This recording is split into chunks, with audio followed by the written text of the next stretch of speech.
Good morning and welcome back to Wake Up America Weekend. Operation Charlotte's Web in North Carolina's largest city has produced massive results in relatively short time span. According to the Department of Homeland Security, the operation has netted more than 250 arrests of alleged criminal illegal immigrants, with some having prior offenses such as domestic violence, assault, breaking and entering, larceny, and even driving while intoxicated. We're going to talk more about the immigration crackdown in Charlotte with our guest, Texas State Representative Briscoe Cain, an immigration attorney and author of Securing America's Future, a blueprint for 21st century immigration reform, Darren Smallcombe, plus our special guests, Melanie Collette and Gerard Felitti. Good morning, everybody.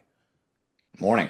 Good morning. So Briscoe, starting with you, Operation Charlotte Web was not without some danger. And as you can see, a man was arrested after allegedly trying to drive his vehicle into law enforcement officers and their vehicles during an immigration enforcement operation, injuring one officer. So are the attacks on ICE and Border Patrol getting worse here? Certainly that's a concern, but the main focus should continue to be to make sure that the locals are following the laws. Look, what occurred in Charlotte was only necessitated because they weren't honoring ICE detainers, something that Texas has made a crime, in fact, for a jail or a police officer to refuse to honor an ICE detainer. Yeah, such a good point. Now, Darren, we do know with the constant threats of violence and the success of removing illegal immigrants with criminal records from our streets, don't you think that should be met with universal praise from everybody? Why are the Democrats and liberals finding a way to oppose the very people that are trying to keep us safe from the people that enter our country illegally? I think you're right. It's an 80-20 issue. Nobody wants criminals on the streets. And Charlotte is a so-called sanctuary city. And it's quite obvious that ICE is targeting sanctuary states and sanctuary cities where they don't hand over the criminals after they've literally committed a crime to ICE if they don't have lawful status in the United States. And this is very simple to do. I think, like I said, it's an 80-20 issue. Most people are in favor of not having criminals on the street. And when you turn over your criminals to ICE that don't have the status, then they don't have to come into the communities. They don't have to take people out of their homes. They don't have to do the raids that they've been doing. And then you don't have that secondary fallout. You don't have people, as you shown, driving vehicles into officers. You don't have women or children that aren't involved being taken out of the home because there would be no reason to go into the home to get these people that have committed crimes.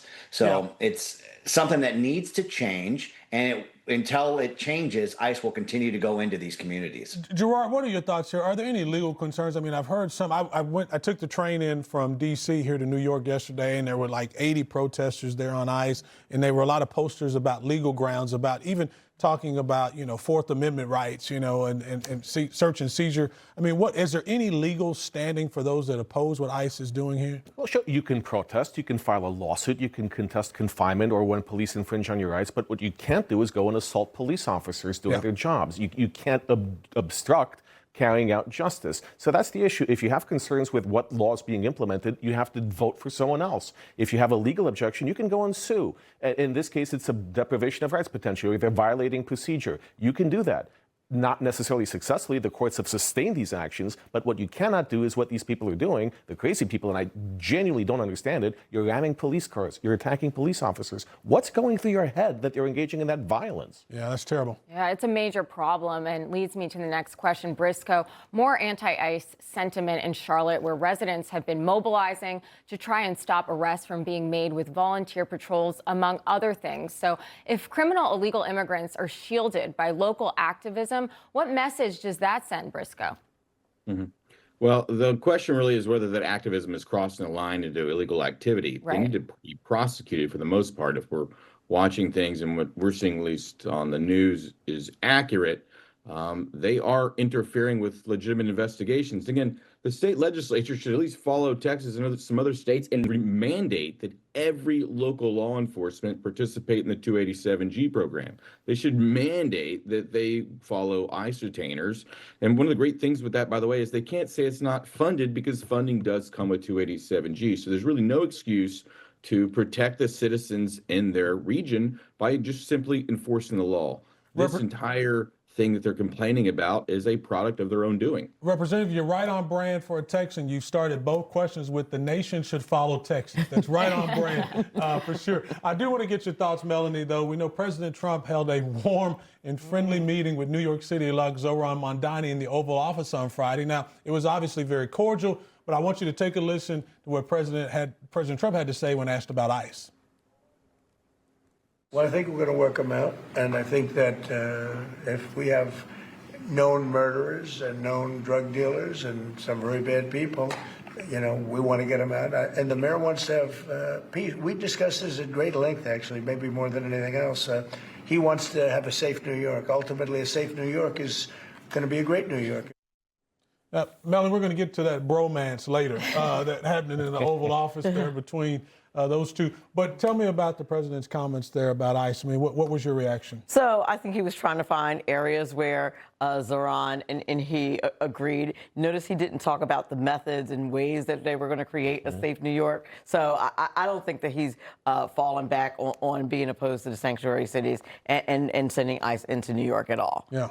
New Yorkistan is a interesting place. Deron, final word to you, 30 seconds. What do you make of the president's remarks there and about New York and ICE in New York City and sanctuary cities? Well, New York's going to continue to be a target. Mayor Adams did cooperate to some extent, and that was helpful for New York. And so they didn't have to send ICE in quite as much. And I think that was a discussion Trump had with Mamdani was, hey, look, do you want to cooperate and do things nice and turn over the worst of the worst? Or do you want us to have to go in there and that be your entire focus is dealing with ICE going forward? And I don't think he wants that. I think the president would rather see some cooperation. It's in everybody's interest to see that happen. Thank you, Briscoe. Darren, I think I said Deron earlier. Melanie and Gerard, thanks so much for being with us this morning. We're out of time, guys. Thank you. Thank you. Thank you.